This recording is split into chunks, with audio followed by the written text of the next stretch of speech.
Skylights, written by ChaosAlongThird. Robert Bobby Laffis leaned his head against the cool glass counter. The gas station was empty. No one ever came down this way, and he doubted tonight would be any different. He often wondered why he was here if only one customer showed up every third week. He did not wonder tonight. It was too hot. I should have called out sick, he muttered, rotating his head, making sure his skin never left the cold safety of the glass. The room spun around him. It was a dramatic and frankly goofy way of moving. But Bobby prided himself in finding little things to keep himself entertained.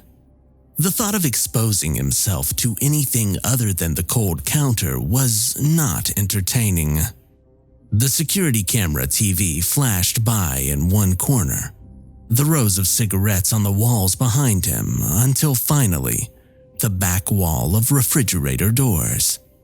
Even its cramped, icy corridor would offer little respite from the hot, thick air. Bobby slid off the counter and scanned the room. The shelves all sat with their products neatly organized. The coffee maker across the room blinked plainly, ready to brew for any would-be customer. There probably wouldn't be any. Bobby stood and stretched, then leaned over the counter to scan the parking lot. The gas station sat in the middle of acres of unseeded fields, with a single winding road separating the fields from a thick forest of pine. Bobby thought the fields were dead and had never been told otherwise. He hadn't seen any farmers plowing in all those years that he had worked here. It didn't bother him. Most of the people who stopped in the gas station were locals who just happened to be at this end of the town. Rarely did they ever come here by choice. Bobby sighed and checked his watch. He needed to pass the time, and the only thing that would help was to work. He wandered to the tiny storage closet to the left of the fridge doors and fished out the mop and bucket. Cleaning the bathroom was rarely something he would volunteer for. But it would pass the time, and more importantly, it was cold in there. Bobby hooked his fingers around the on-break sign under the front counter and sauntered over to the front doors with it. A loud ringing echoed through the empty store when he pressed his foot on the doormat. The same bell would ring if someone stepped on the rug on the other side of the door too. Bobby rarely heard that bell. I should have called out today, he sighed to himself. Bobby hung up the sign and stared out into the quiet night. He wondered if there were any animals out there looking back at him from the woods. He pressed his forehead to the door and thought about all the things that he would rather be doing. It did nothing to help his current situation. But it was refreshing to think about all the things that he could be doing when he eventually did have off. He rose, wiping the sweat from his forehead, and peered at the glass door. A wet, blurry smudge marked where he had leaned. Another job to do to make the time pass by. Bobby nodded to himself, grabbed the mop, and began wheeling the bucket towards the bathroom. As he sauntered towards the bathroom door, he missed a lone car speeding past into the dark distance like a bat out of hell. As Bobby propped the door open, he could not see the car wildly swerving across the center lane. Over the trees, lights had suddenly begun to dot the night sky. Bigger than stars. No, closer than stars. They descended ever so gently, large groups of them converging towards the retreating vehicle. They were like paper lanterns. Lanterns dotting the night sky. Lights began appearing in the forest in clumps. More lanterns. The car banked hard into the open field to avoid a cluster of lanterns that had exited the dense tree line. The car kicked up dirt and rocks, then struck something incredibly hard. The front end bucked, bounced into the air, and dipped violently, sending the car flipping end over end. Its taillights swirled and danced through the night. It came to a complete stop, tilted forward in the dirt as if it had been shot from a cannon some miles away. Because Bobby was wiping down the bathroom mirror, he did not see a man crawl from the wreckage screaming, waving frantically at the gas station. The lanterns began to congregate above him, slowly descending from every direction. The man noticed them and began sprinting, screaming louder. Bobby could not hear him over the mop slopping back and forth across the cool bathroom tiles. The lanterns froze in place. They surrounded the man now. Then, one by one, they broke the huddle in a mad dive. One struck the man in the back, sending him rolling through the dirt. He flailed. The lanterns converged. One dove for his head, attaching itself, the light inside it pulsing. The pulse slowed, dimmed, then gently warmed to its original brightness. Gently it rose in the air, and the man with it. His weight seemed to make it difficult for the lantern, but his feet were no longer touching the ground. His body jerked and spasmed. His arms rose, then fell weakly. His feet kicked and then dangled.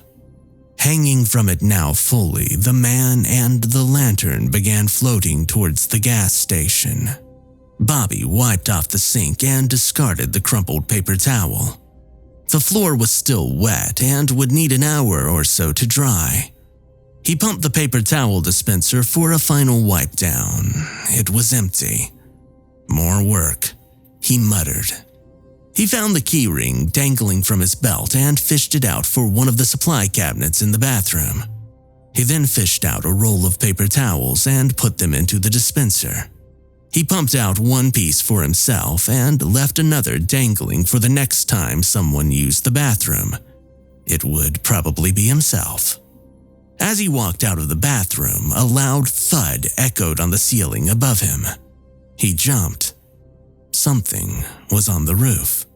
A group of somethings by the sound of it. They were moving over to the freezer section at the back of the store. Raccoons. It happened last year too. A group of raccoons had come out of the forest and tried climbing in through the vents to get away from the heat. One had succeeded and needed to be fished out with a net by the local PD. Bobby leaned the mop against the wall between the closet and the refrigerator doors. Inside the closet, he retrieved a broom and walked over to where he had heard the thud. He scraped the handle across the ceiling and banged the vent a few times. He had done this ever since the raccoon had gotten stuck whenever he heard rustling above the freezers. It must have worked too, because no raccoon had ever gotten stuck again. After a few bangs, he stopped and listened. The rustling continued.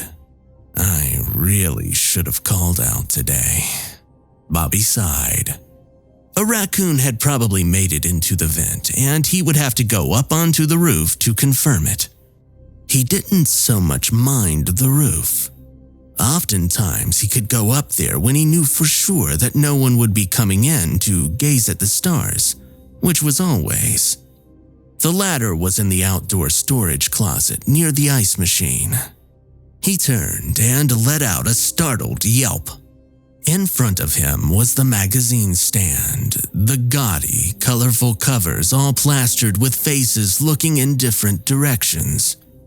It sat in front of the windows, and there, behind them, was a man staring off somewhere into the sky. The man stood there, slack-jawed, wearing the most ridiculous hat Bobby had ever seen. His sudden materialization had surprised him. There was something clearly wrong with the man, other than the fact that he was staring off into space outside a gas station that people rarely visited. Bobby had had a run-in with a junkie 2 years prior.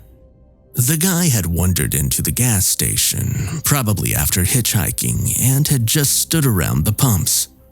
Bobby had asked him if he needed anything, and the junkie had just laughed hysterically before falling into a fugue state beneath the lights. Pete, the local PD officer working whenever Bobby did, was usually asleep in the station or watching a TV turned up too loud. Bobby had had to call 4 times to get a hold of him. Bobby took 2 steps forward and froze. There was definitely something wrong with the man. Now that he was closer, Bobby could see that his jaw was twitching up and down, as if it was trying to make words. He was twitching and his eyes were almost rolled back into his head. Not to mention that he had blood running from his nose, the ear facing the window, and a small trickle from the corner of his mouth. Before darting to the phone, something in the distance caught Bobby's eye. The smoldering wreck of a car accident. Wonderful, Bobby thought, and he dashed for the phone behind the counter. As he rounded it, he scowled. The scratching had gotten louder above the refrigerators. The raccoon would have to wait. He ducked under the counter to retrieve his phone from its charger, and he dialed the police station. "This is Pete," said a voice from Bobby's phone. "Hey Pete, it's Bobby down at the gas station." "Hey Bobby, what can I do for you?"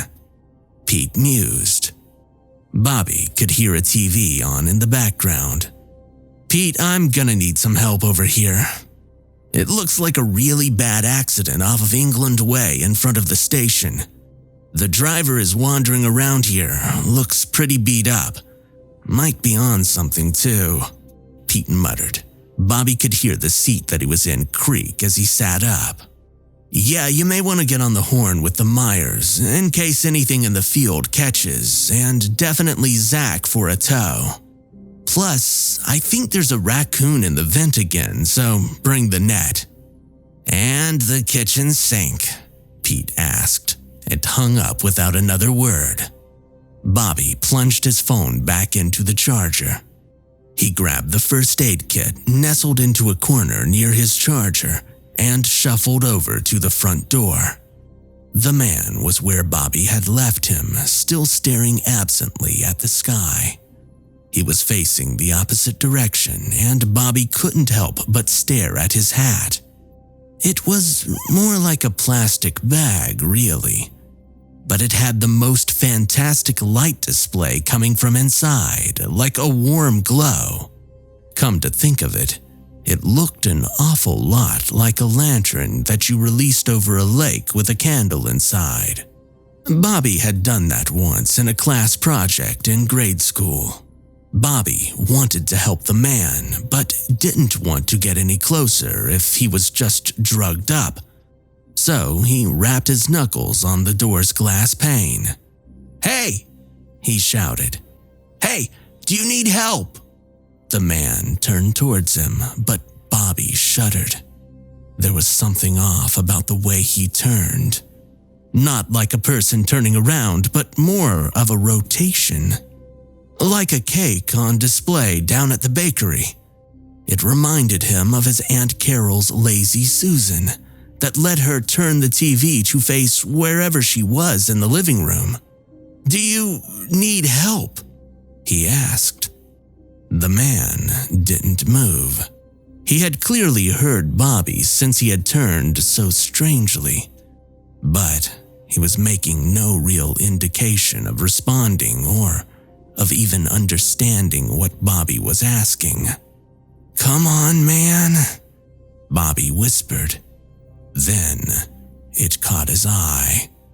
The car was still tilted forward like a weird fence post in the distance, but there were lights dancing around it. Not like the ones you saw if you rubbed your eyes too hard, but more like those lanterns. He squinted. There were at least a dozen around the car floating aimlessly. He spotted one at the corner of the parking lot, then two more at the pumps. He tilted his head and could make another floating past the corner of the building. He turned to see if there were any on the other side and screamed, dropping the first aid box and scattering its contents all over the welcome mat, making the bell chime in the store. The man was nose to nose with Bobby on the other side of the door. Something was definitely wrong with him. Even though they were nose to nose, the man's eyes were still looking upwards, and his mouth was hanging slack. "Man, are you high?" Bobby shouted through the glass. The man gave no reply. Bobby knelt down to collect the first aid kit. It was one thing to deal with a car accident, another to deal with a bunch of trash floating around the station. But a junkie too? Maybe he had been driving a car filled with Chinese lanterns. "I'm definitely calling out tomorrow," Bobby muttered. He put the last Band-Aid into the box and closed it with a snap. "Look, man, the local PD will be here any minute, so if you could just wait by your car, that would be..." Bobby stopped himself mid-sentence. The blood in his veins ran cold. Bobby was still kneeling, but he had raised his head and saw that the man wore only one shoe, the other maybe having flown off in the wreck. He wondered in that instant how the man had been able to sneak up on him in front of the door. The mat bell had never rung. The man was floating. Floating was the wrong word. His feet had barely left the ground and were dangling, twitching every so often. Bobby forced himself to look up. He could see now that the man was hanging in mid-air, his arms turning slightly red from the rush of blood to their tips. He wasn't floating, he was being lifted. The hat. It looked exactly like the lanterns he had seen floating around the property. But this one was on the guy's head, and it was pulsing. Not too much, but this close Bobby could see a ripple and waver every so often. What he had originally thought were streamers hanging from a goofy hat seemed to grip to the man's skin and pull it upwards, some reaching nonchalantly in random directions. The man was being lifted by the lantern. Bobby noticed the man's neck muscles stretched taut from the weight of the rest of his body. Bobby took a careful step backwards away from the door. The man's hand shot upwards, slamming into the glass. It stayed in place for a moment, then streaked downwards, creating a long vertical smudge. The man began whimpering. His face muscles began to twitch. His nose danced like he had a sneeze coming, and his eyelids danced up and down. The corners of his mouth lifted and sagged, his jaw flapping open and closed like a fish. "Oh, Ben," he croaked. Bobby took another step backwards. The man's hand slammed against the glass again, dragging down to his side. His face twitched again, softer this time. The words came easier. "Oh, Ben." Bobby wondered when Pete would get here. Pete had a gun, but so did Bobby in case of emergencies. It was in a holster bolted under the front counter. He had never needed it. He had been explicitly told that he would never use it on anything.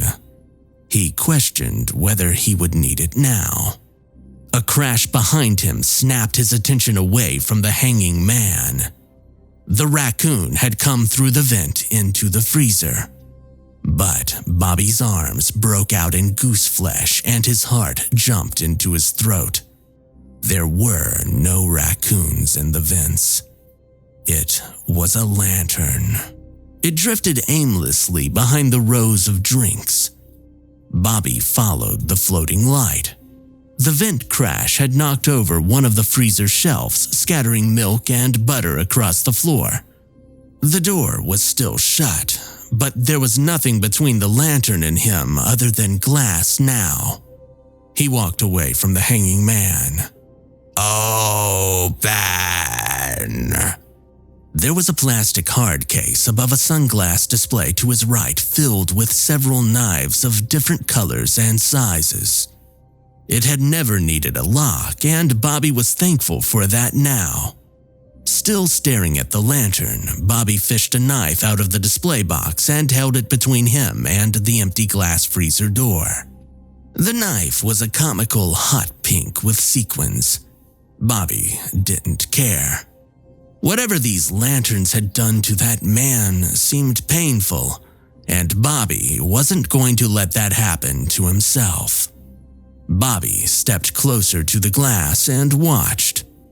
The lantern graced the floor, its tendrils, if that's what they were, gently swept around in every direction.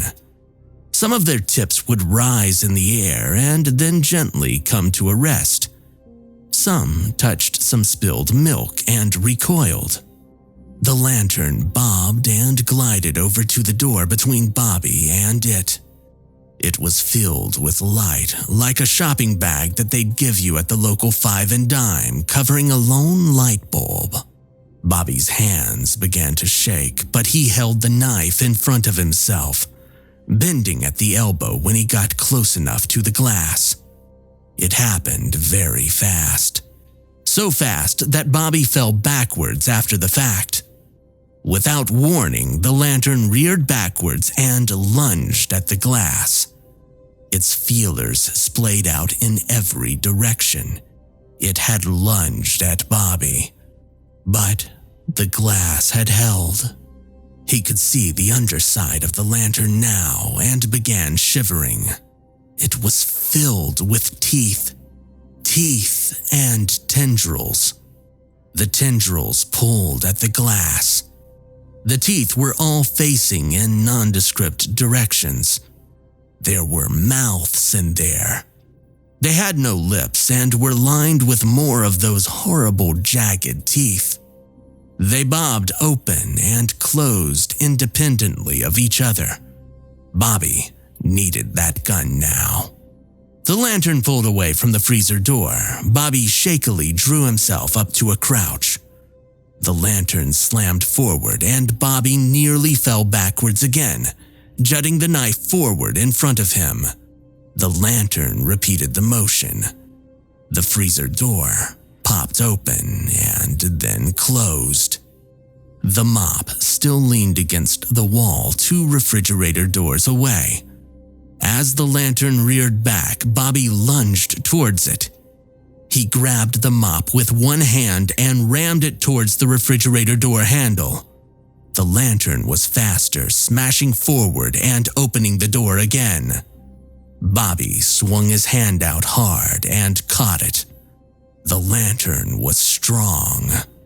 Strong enough to open the door from the inside, at least. But it had used momentum. There was no strength keeping it open now, and Bobby was able to close it quickly and with relative ease. He fumbled for a moment, then jabbed the broom handle between 3 of the door handles, barring the lantern inside. Bobby was lucky. 3 more had just come through the broken ceiling. Bobby gasped weakly. He spun on his heels as he heard more banging behind him. It had joined the hanging man's slapping hand in a horrible chorus. The hanging man had now started punching the window. The lantern didn't seem to have full control over his bodily functions yet, as he couldn't truly form a fist. It had mastered the slapping motion, however, and now the man's half-formed fist smashed repeatedly into the glass. It left small patches of blood which splattered more and more with each hit. Bobby could see the man's hand had become crumpled and bent. His fingers splayed in the wrong ways. The man kept punching. There was, however, a bigger problem. Multiple lanterns had now latched themselves onto the front windows of the store and were attempting to open them in the same way the lantern in the refrigerator had opened the door. Their teeth-filled maws bared at the store, opening and closing in a maddening rhythm. Bobby wanted to look away. They drew themselves backwards and thrust forward, each at different times thudding into the windows. The glass would not hold for long. Bobby dashed to the front counter, just as the hanging man's fist broke through the front door's glass in a spray of shards and blood. He attempted to move through the opening, bumping into the rest of the door several times. Bobby fumbled, trying to unholster the gun, afraid to take his eyes off the hanging man, who had started to wildly swing both arms at the glass in an attempt to wipe away the obstruction, spraying blood across the welcome mat and floor. He was making progress. So were the other lanterns. The front window panes now bulged horribly inwards in numerous places. Bobby risked it. He bent his head down under the counter and found the pistol. He retrieved it from its holster. He heard what sounded like an explosion of glass. One of the windows had finally broken in. He ducked instinctively, ran around the side of the front corner, aimed his gun, and pulled the trigger. Nothing happened. Bobby screamed. His hands were shaking terribly now. He eyed the pistol, frantically searching for the safety. He remembered all the cop shows that always had the stupid criminals forget to take the safety off. The lanterns, which had shattered the front windows, were thankfully still stuck to it, but 3 more were slowly floating through the wide gap. The hanging man had successfully cleared away the glass of the front door too, and was now gliding through. Bobby found the safety, flipped it, re-aimed, and pulled the trigger. The first shot went wide and threw a bag of chips near the front door. It exploded, sending snacks into the air. The pistol kicked harder than Bobby had imagined it would. He replanted his feet, took aim again, and fired off 3 more shots. The first hit the hanging man. His body stopped, rocking back and forth slowly from the blow. Then it began to slowly advance forward again, his feet grazing the scattered glass shards on the floor with a sound like twinkling stars. The second bullet had also missed its mark, sending magazines tumbling off the shelf. The third struck one of the lanterns still stuck to the glass center mass. It popped like a bubble, sending neon blue blood across the overturned window. Bobby's hair stood on end. Killing the lantern had caused a strange electricity to fill the room, like a soft buzzing. More lanterns had grouped outside and were moving towards the store. The 3 lanterns nearest the window had now begun wafting inside. Bobby started moving towards the bathroom. He could use the back door, but there was no telling how many were out there. A quick glance towards the refrigerator showed a total of 6 lanterns that had come through the roof. They were having trouble reaching the glass that still had product in them, but their tendrils were reaching between the bottles, attempting to find purchase. Bobby moved faster. He turned back towards the front window and ducked just in time to see a lantern whiz over his head. He aimed quickly and fired several more blind shots towards the lanterns while reaching for the bathroom door. He heard two of the lanterns explode in a sickening pop. The buzzing filled the air again. Bobby thrust his hand out, gripping the bathroom door handle, and threw it open. In one motion, he spun into the bathroom, aimed and fired one more shot. The hanging man was making his way down a row of bathroom supplies directly towards him. The shot missed, striking a small travel pillow, sending feathers through the air. The hanging man floated through them, a few sticking to his shirt and some to the lantern on his head. Bobby's eyes went wild. The store was filled with lanterns now, and more were filling in the front windows, front door, and the refrigerator. He was surrounded. Out of the corner of his eyes, he could see several lanterns rearing back for a charge. He dropped the gun, sending it sliding across the still wet bathroom tile, and he slammed the door shut. He reached out to hammer in the sliding lock when the door pushed him backwards. His feet slid. The lanterns had charged, hitting the door before it could close, slamming it inward and nearly off its hinges. Bobby leaned back and rammed his shoulder forwards, slamming into the door. He was thankful that the lanterns didn't seem to have strength outside of their initial lunge. The lanterns on the other side of the heavy door reached their tentacles around the sides, trying to find purchase. Bobby was too quick. He jabbed the door into its frame. The tentacles flailed wildly, then came to a rest. It looked as though the streamers had gotten caught in the door. Bobby turned both the deadbolt and the sliding lock and took a step backwards. He took in a ragged, slow breath. More lanterns slammed into the door. Bobby stumbled backwards, slipping on the still wet tile, and hit his head on the sink with a wet thunk.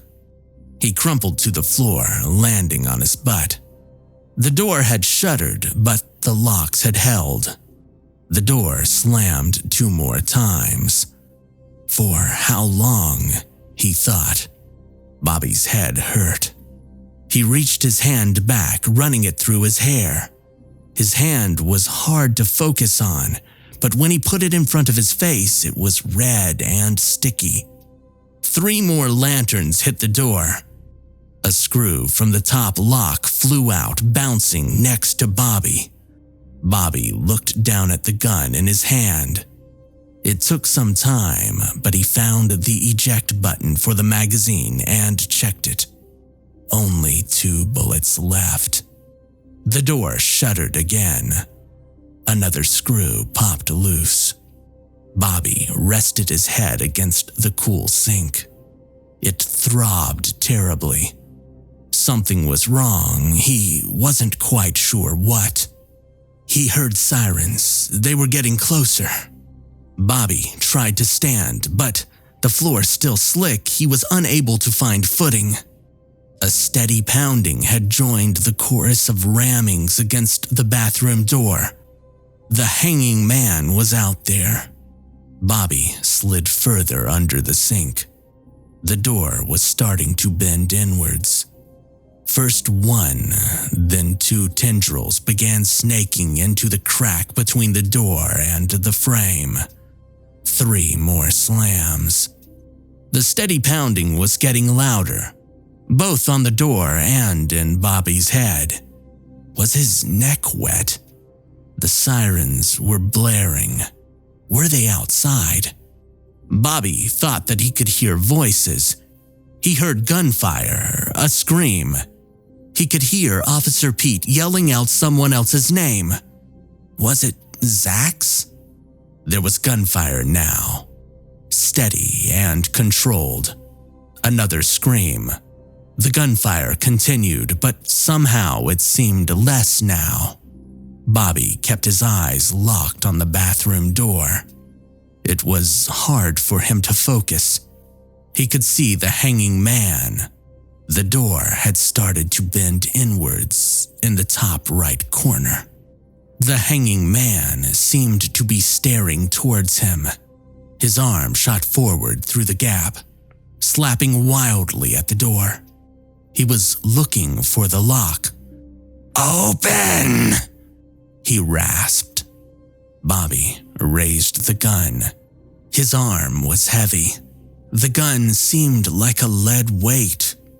He closed one eye and tried to aim at the lantern on the hanging man's head.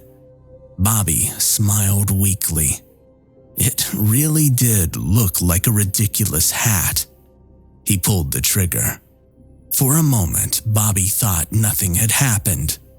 The bullet had missed its mark, but not entirely. The hanging man's hand had exploded in a shower of gore and bone, like a viscous water balloon. But to Bobby, it made no sound. The arm hung there now, limply dangling over the bent opening. Had he stopped? The door continued to shudder as the other lanterns pounded against it.